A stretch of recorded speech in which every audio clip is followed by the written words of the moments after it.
There is a hill in the Ohio Valley that does not belong to the land around it.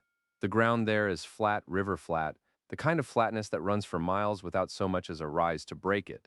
And then, without warning, the earth lifts, a smooth cone of packed soil taller than a house, older than any settler's memory, standing alone in a field as if it had been set down from somewhere else. When the first Americans came through this country, they asked the tribes living beside these mounds a simple question: who built them? And the answer they wrote down again and again in journals and letters and the papers of the early antiquarians was always some version of the same thing. We did not. They were here before us. They were built by the people who came before, and those people were not like us. The Lenape had a name for them, and the name meant something closer to a warning than a memory. This is the story of what the Lenape said was buried beneath the mounds. It is a story with a written record older than the United States, with real earth you can still stand on today, and with a century of reports that were investigated, measured, argued over, and then, very quietly, filed away and forgotten. Some of it is documented beyond any doubt.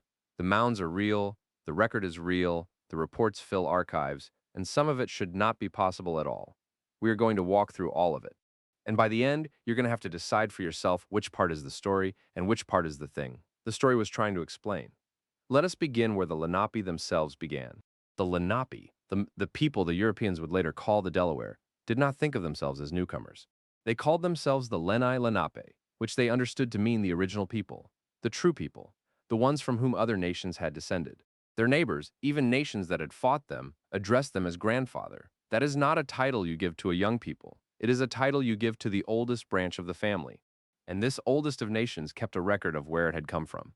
In the year 1822, a scholar and physician named Constantine Rafinesque wrote down what he said was a Lenape migration account, a long chain of pictographs and verses that traced the nation's journey out of the distant past.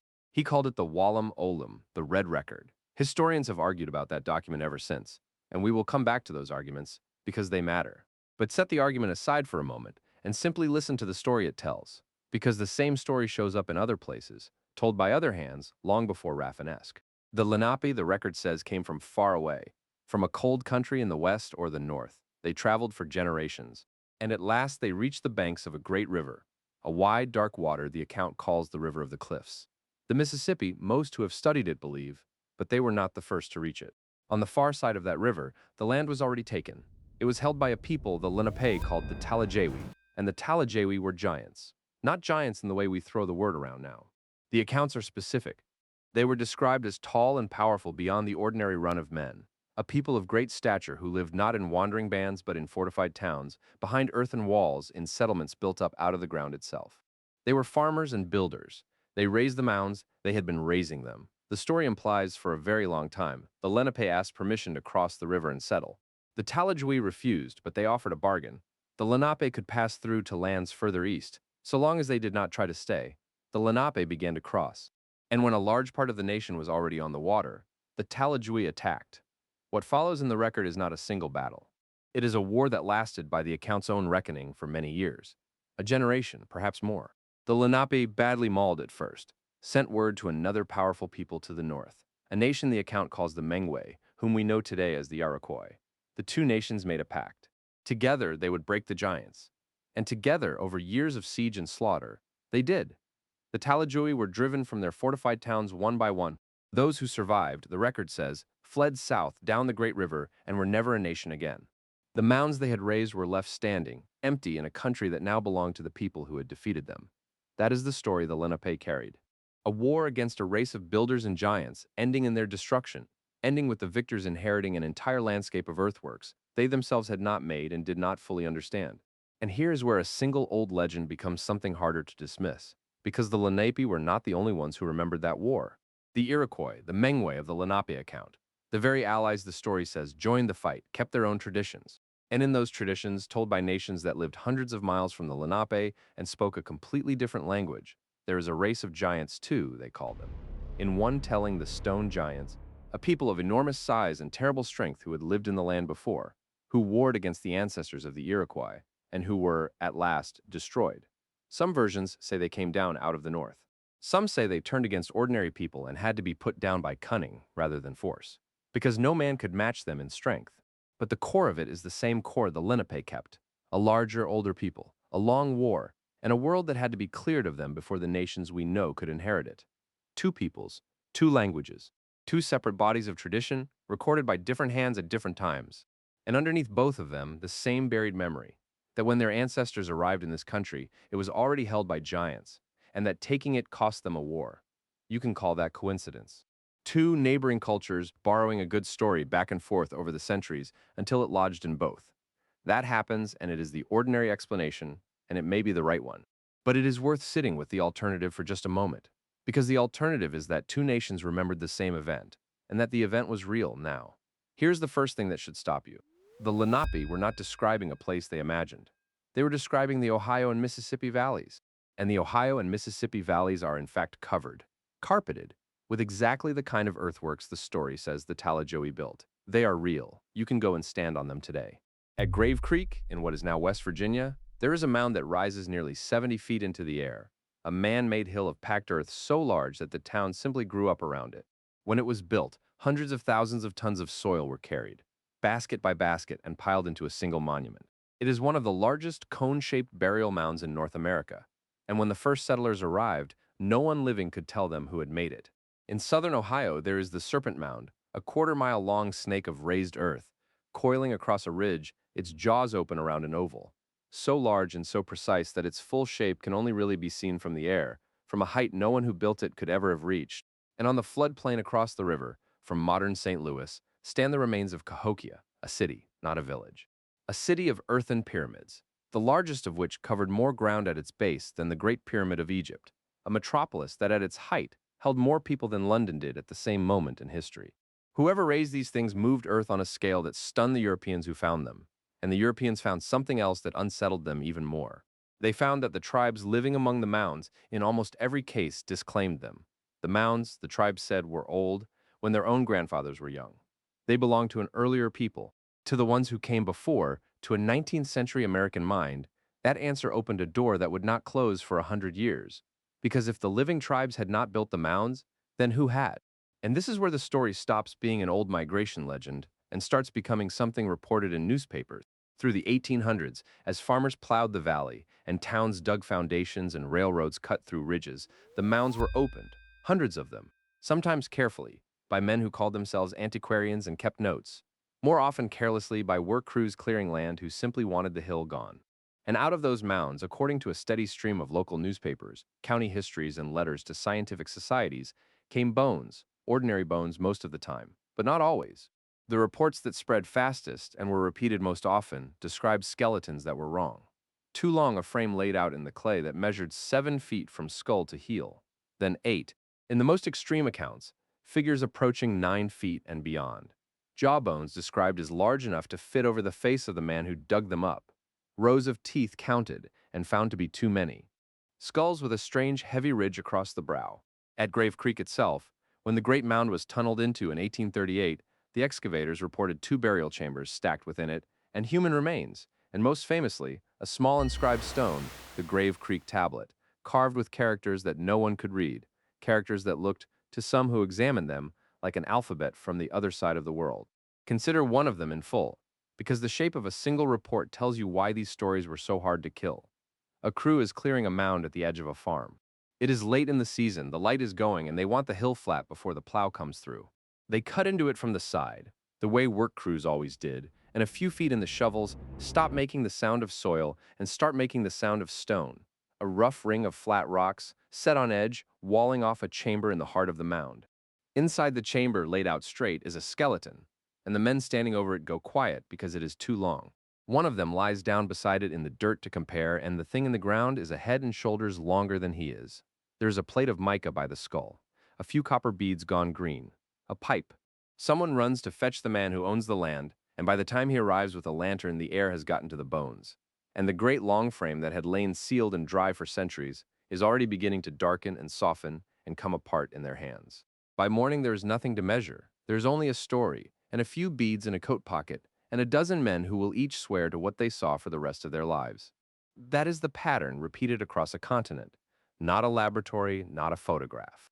A sealed chamber, a body too large, and then the ruinous minute when air and daylight reached something that had survived only because it was never disturbed. Further south and west, the reports kept coming. A skeleton unearthed near a lake, measured and recorded by men who signed their names to the account. Oversized remains turned up by a plow and reburied before anyone official could see them. A county history noting, almost in passing, that when the old mound on such and such a farm was leveled, the workmen found bones of unusual size and a copper ornament, and thought little of it beyond the story they told in town that night. Taken one at a time, any single report is easy to wave away. A frightened farmhand, an exaggerating newspaper man, a misidentified bare bone or a skeleton loosened and stretched in soft ground. But they do not come one at a time. They come by the hundreds, across dozens of states, across the better part of a century, from people who mostly did not know one another and had nothing to gain. And nearly all of them, when they reached for an explanation, reached for the same one the Lenape had already written down. The people who built these mounds were not like us. They were bigger, and they were here first. So was it true? By the end of the 1800s, the United States had grown tired of not knowing. The question of the mound builders had become a national obsession, tangled up with racial theories and religious claims and wild speculation about lost tribes and drowned continents. The government decided to settle it. The Smithsonian Institution assigned the problem to a man named Cyrus Thomas and gave him a budget, a field team, and years to work. Thomas and his men opened thousands of mounds across the country. They measured, they cataloged, they compared. And in 1894, Thomas delivered a report that was meant to close the case for good. His conclusion was blunt. There was no lost race, there were no giants. The mounds, Thomas declared, had been built by the ancestors of the Native American nations still living in the region, ordinary people of ordinary size whose descendants had simply lost the memory of the work over the generations. The skeletons of unusual size, he said, were mismeasurements, exaggerations, or plain fabrications. The mystery officially was over. And in the century since, mainstream archaeology has stood behind that verdict and refined it and, in the broad strokes, confirmed it. The mound-building cultures have names now: the Adena, the Hopewell, the Mississippians. We can date their earthworks, trace their trade routes, read the story of their rise and their fall in the soil. By the accepted account, the builders of the mounds were the ancestors of living tribes, and there is no need for a vanished race of giants to explain any of it. That is the answer you will find in the textbook. And it is, for what it is worth, the answer supported by the great weight of the physical evidence we can still examine. But notice the shape of what just happened. The reports of oversized skeletons were not, for the most part, disproven bone by bone. They could not be, because by the time the official verdict came down, the bones were gone. They had crumbled to powder in the wet clay before anyone with training could see them. They had been reburied by superstitious workmen. They had been carted off as curiosities and lost. They had been sent east to institutions, and never catalogued, or catalogued and never seen again. The Grave Creek tablet, the little inscribed stone that started so many arguments, went missing from the record for decades and is dismissed by most scholars today as a fraud, though even that judgment rests on an object almost no living expert has held. So the case was not closed by producing the giant and measuring him and finding him ordinary. The case was closed by declaring that the giant had never existed and by explaining away the mountain of reports as the error and invention of unreliable men. Maybe that is exactly right. Unreliable men do exist. Newspapers did invent. Bones in soft ground do shift and stretch, and a frightened workman with a shovel is not a careful measurer. But it leaves us in a strange place. We are asked to believe that hundreds of separate witnesses across 100 years and 1,000 miles independently invented or misjudged the same specific thing, and that they invented by pure coincidence the exact same thing the Lenape had written into their oldest record long before any of those newspapers existed. A taller people, builders of the mounds, here before us. And the strangest part is this: if you leave the Ohio Valley, the pattern does not stop. It follows you. Travel west, and the Paiute of Nevada will tell you of a red-haired people of great size who once lived in the country and were driven into a cave and destroyed. Travel into the southwest, and there are traditions of an earlier race that raised the first stone towns and then vanished. Cross into the traditions of nation after nation across the continent. And you keep finding the same figure at the edge of memory, a people who were here before, who were larger than the people telling the story, who built things and then were gone. It is possible that this is nothing more than how human beings everywhere explain the ruins they inherit. When you find a wall you did not build or a hill you cannot account for, the mind reaches for a vanished greatness. Giants are a very old answer to a very old question, and every culture on Earth seems to have arrived at some version of it. That too is a real explanation, and it may be the whole of it. But there is a difference between the Lenape account and a simple tale of giants at the edge of the world. The Lenape did not tell a vague story about monsters in the mist. They named a specific enemy in a specific place, defeated in a specific war, alongside a specific ally whose own traditions echo the same fight. They pointed at a real landscape and said, they built that.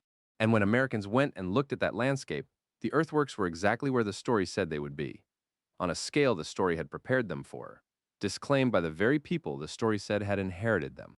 The account got the map right. It got the builder's works right. It got the inheritance right. The only thing we cannot check anymore, the only thing that was allowed to slip away, uncatalogued, unmeasured, reburied, and lost, is the one detail that would settle everything: the size of the people in the ground. So here's where the story leaves us and where I have to hand it to you. The mounds are real. Go and stand on Grave Creek and feel how much earth it took. The Lenape record is real, older than the country that dismissed it. The century of reports is real. The archives are full of them, signed and dated. And the official verdict is real too, and rests on the honest weight of everything we can still hold in our hands. Every solid thing in this story points one way. Every missing thing points the other. And the missing things were not lost by accident of nature alone. Some crumbled. But some were reburied on purpose, and some were carried off. And some were sent to be studied and were simply never seen again, which means the one question that could end the argument is the one question we made certain we could never answer. The Lenape said a race of giants built the mounds and that they drove them out of the world.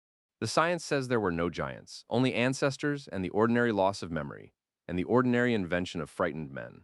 The earthworks say nothing at all. They only sit there in the flat country, older than the story, older than the argument, holding whatever they hold. You have heard what the original people wrote down. You have heard what the government concluded. You have seen which pieces survived to be examined and which pieces were allowed to disappear. Now you know as much as anyone living knows. The rest is buried where it has always been. And the ground so far has kept its answer.